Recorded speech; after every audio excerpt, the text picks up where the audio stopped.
Healthy Indian snacks for late-night cravings. Warm turmeric milk. This traditional Indian remedy called golden milk has anti-inflammatory and soothing properties. Heat a cup of milk and whisk in a teaspoon of turmeric powder with a pinch of cinnamon, a small piece of ginger, and a touch of honey. Moong dal cha. Cook lentils until tender and drain the excess water. Mix them with chopped onions, tomatoes, cucumber, a squeeze of lemon, and shawat masala. This snack, packed with proteins, is light on the stomach. Quinoa salads. Quinoa is a nutritious grain, rich in protein and fiber.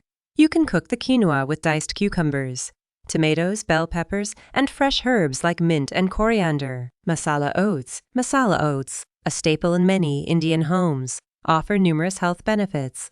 Cook rolled oats in water and add Indian spices like turmeric, cumin, and coriander powder for a spicy twist. Masala roasted chickpeas. Chickpeas are a rich source of protein and fiber.